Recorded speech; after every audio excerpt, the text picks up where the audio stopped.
Carter Bryant started off the year fairly quiet in a limited role, but as the season progressed, he became too impactful to keep off the floor for Arizona and ultimately played a big part in their Sweet 16 run while solidifying his status as a one and done. He has pretty prototypical wing measurements at 6'7" with a 7-foot wingspan, and though he didn't put up the most appealing stat lines, partially because of lower minutes and usage, he's got a projectable game as an off-ball threat and defender, and someone who generally makes good decisions. Now there's still some relative unknowns because he had such little responsibility offensively and has never been like a lights out creator, but he fits the mold of a guy every team wishes they could have multiple of, and that makes him a near lock to go early in the draft. Now the thing that really earned Carter minutes this year was his defense, and I think it'll continue to be a defining piece of his game as long as he approaches it with that same type of effort. He makes an impact in multiple ways here, but the playmaking and activity really stood out every time he stepped on the floor. He's got both the knowledge and awareness and help to be in the right spots, and the length and anticipation to make plays at a high level. He posted a block rate of nearly 6 and a steal rate around 3, which are both excellent even in a smaller role. He often made his presence felt as a help side rim protector and in help the helper situations where he does a good job of using his length and athleticism to affect shots, and then he's also capable of playing passing lanes to come up with steals and deflections. Now he's still going to have an adjustment to make at playing at NBA speed and learning what he can and can't get away with, but he didn't have many moments where he was just lost out there or did he make mistakes that were detrimental to the team, and I think that's a real positive for someone his age.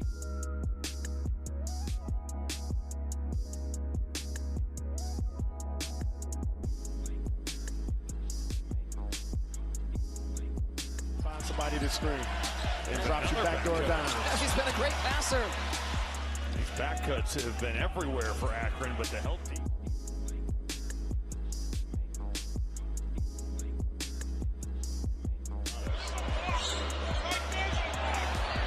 Jones, count it.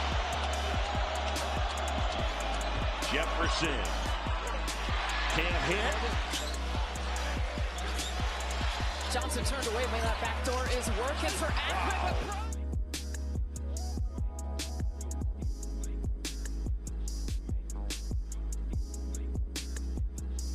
Arizona State has it. Amir Ali launching a three, and another offensive rebound, and a chance.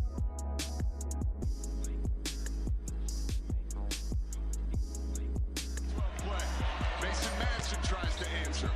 Dawes cleaning the offensive glass, has it batted away. Racing up the floor, DeJuan Harris. Denied by Carter Bryant. That's 20 points for Caleb Love. Wow. Is there a chance for more points? Buzzer goes off. They'll send it. I think finding a way to... There's the deflection on the double team of Jaden Bradley in transition. Now on the ball or on the perimeter, he also has a ton of potential, and his combination of physicality, movement ability, and just pure effort make him someone that should match up with multiple positions and be tasked with helping slow down some of the biggest threats in the league. He's quick enough laterally to mirror or stick with creators. He's already pretty physical, but should only be able to add to his frame and time, and I really like the effort and physicality that he played with in ball screens. No matter what you do, everybody is going to get screened. It's more about doing the work early and making multiple efforts, and Carter does that and has some of his best moments as a player overall defending from behind. A defining piece of his defense was just him stringing all these elements together and giving multiple efforts on a play, whether it was helping at the rim and still closing out hard, or stepping back up into plays, or cracking down. He did all that pretty consistently, even when he did have a gamble or wasn't technically sound with his footwork. Now he's not quite in that elite tier for me defensively, but he's one of the best guys in this class on the wing, and I'd be pretty surprised if he wasn't a clear positive here in the NBA. Bryant got to it. Those long arms, but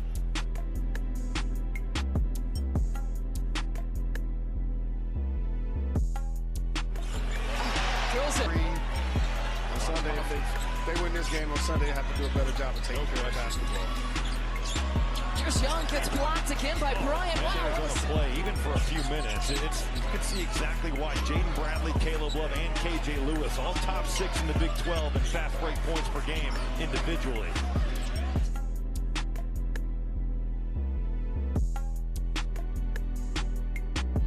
The big youngster from Tallinn, Estonia. He's up there in the Baltic region with Lithuania and Latvia. Extra games to build that resume if they are on the bubble.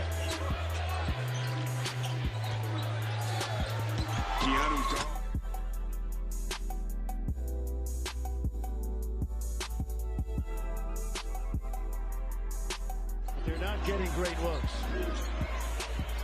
She goes baseline, had it ripped away. Here's Caleb Love. I said it the other night, I really believe it for Tommy Lloyd and his staff. This is when you earn your living. Your team starts off, you have some defensively. Played in place of the injured players. They're going to be really In transition. Mason drives it. Mason!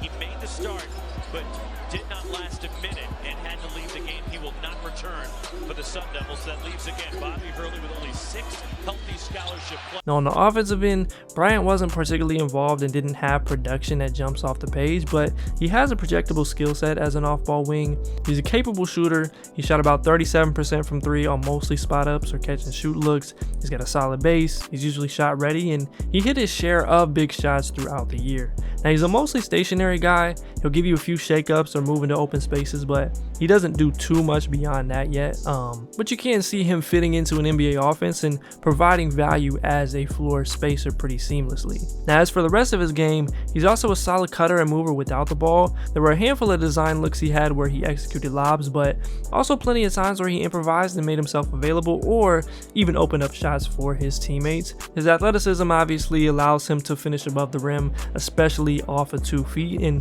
though he didn't have a ton of opportunities at the bucket and most of them were assisted, he finished at a 70% clip, which is great.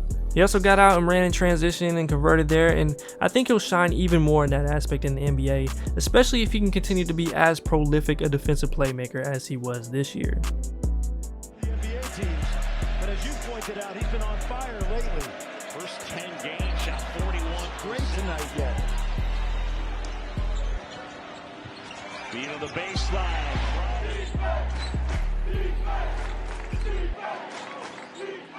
Great find.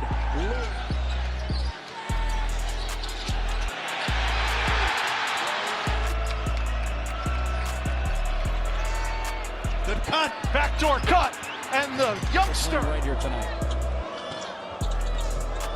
That's the one that would brandish the resume, and Bryant, great ball.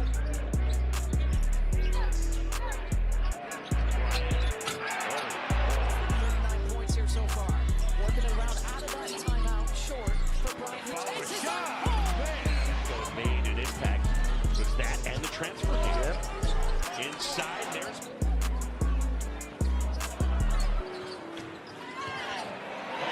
turned around. Skip pass, but Vesard takes it away. He is unafraid to lead things, so is Bryant. Now the other part of his game I wanted to get in here quickly is his passing. Now it wasn't featured nearly enough to call this a strength or something that you'd anticipate him doing significantly more of right away, but in terms of making the right play, moving the ball on one mores, and just showing the occasional flash of a high level pass, is definitely in there. Now he had his share of wild passes and specifically entry looks that weren't the best decisions, but he's at least got the prerequisite or baseline of what you'd want from an NBA rotation player, and he ended up about even in assist to turnover ratio despite rarely touching the ball. So I think it's a plus when projecting him to an NBA role, and you can see the room for continued progression just as an overall off-ball scorer down the line. Well, sometimes guys will go at him like they have deli, but college guys are not like pros. They don't ISO as much. Boy, how about that arm from Bryant?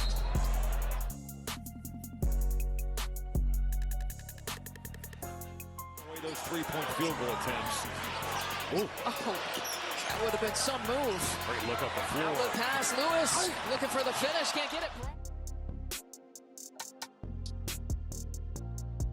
The biggest question for CB is just how big of a threat with the ball he can be in some of his overall production offensively. Now, I don't think anyone is looking for him to be a star or that every player needs to initiate offense, because that obviously isn't the case, but most role players were significant threats in some capacity before they got to the NBA, and this year he just wasn't. He had super low usage and responsibility, he doesn't have the best handle, and didn't show much in terms of attacking closeouts, running a second side pick and roll, or just being aggressive as an overall playmaker. Now, y'all probably all know what it looks like when a player is trying to just play their role to get minutes and satisfy the team. That's what I think he was doing, and I believe he looks different if you put him on, say, a Baylor or anywhere that he has a longer leash, but it starts to become a bigger question mark when we're talking about the lottery. Now, pre-Arizona, he did show more. It wasn't the most efficient or high volume in a way that you'd say this staff was just completely holding him back or something. To me, he always felt like the ball skills would probably develop more long term, but there's at least reason to believe that he can attack a closeout and hit the occasional 1-2 dribble pull up in time and as he gains confidence. But everything beyond that is a major question mark, and though historically we have seen a ton of future NBA players have freshman years like he did, that usually meant they spent multiple years in college and earned more reps in year 2 and 3. That's his third assist on the night. Another freshman. Shot clock. Here's Bryant. He'll pull from 3 and knock it down. Break it down in defense. Here's Bryant. Sweet Jane. Arizona in the basket. Every shot has been challenged. Bryant hits a 3 as the buzzer.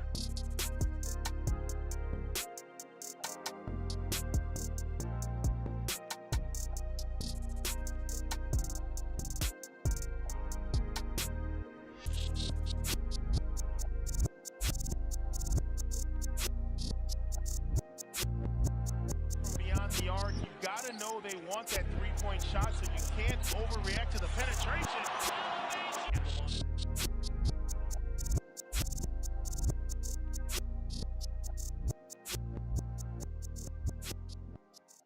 Now, because he projects as an off-ball guy first, that puts the onus on his shooting being good enough to carry his offensive value. I do have confidence that he's going to shoot it at a good clip in the NBA. Like we said, the mechanics are there. He has decent enough track record, but he shot 70% from the line this year and didn't have much volume to rely on. So this is one of those rare times I think workouts could sway a team a little bit, or they'll at least be more interested than they would be with the average prospect. Now, because I do buy the shot at least being respectable, I think he's going to shoot it. I bring this up to say it could swing the caliber of player that he is overall. If he's just an average shooter, he's probably a rotation guy. If he's great, he could get away with having less off the bounce or being a little less effective on defense and so on. So this will be big for him. They've been better.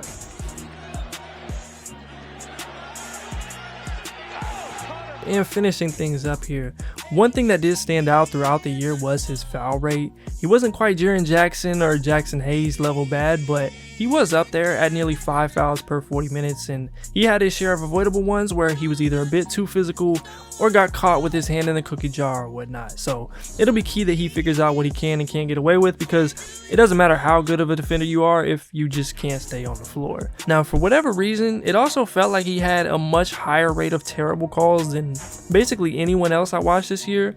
Of course, at some point, the player just has to figure it out, whatever the issue is, but there were enough questionable ones in there that I'm not sure it'll be as big of an issue, and I'll let y'all be the judge of some of these. Almost looked like Mitchell got a piece of that shot. Mitchell on the other end. Left hand got fouled. Now, Carter Bryant is a player that skill set should give him a relatively high floor. Offensively, he'll be an off-ball wing, and even if he exceeds expectations, I think he'll just be a souped-up version of that. And then on defense, he's someone that should match up 2 through 4 and switch on to several point guards in the league and feel pretty good about it. The all-defense projection is hard to come by, so I couldn't get there, but he at least has the potential to be highly sought after solely for this.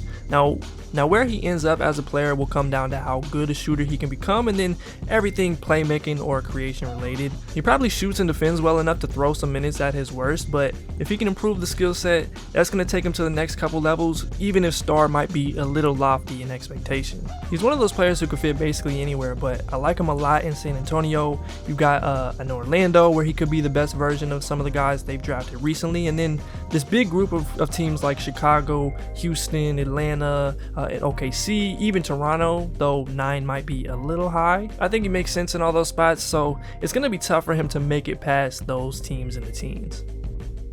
Comparison wise, I think he could be somewhere from a Trevor Ariza to a Toumani Camara as a guy who really defends, can knock down a shot, and just plays hard. There's always a chance that he evolves a little differently than those guys, and Toumani has become pretty incredible on defense. Maybe Carter is a little more limited offensively in a Jordan Walsh type of way early on, but to me, that's the pitch.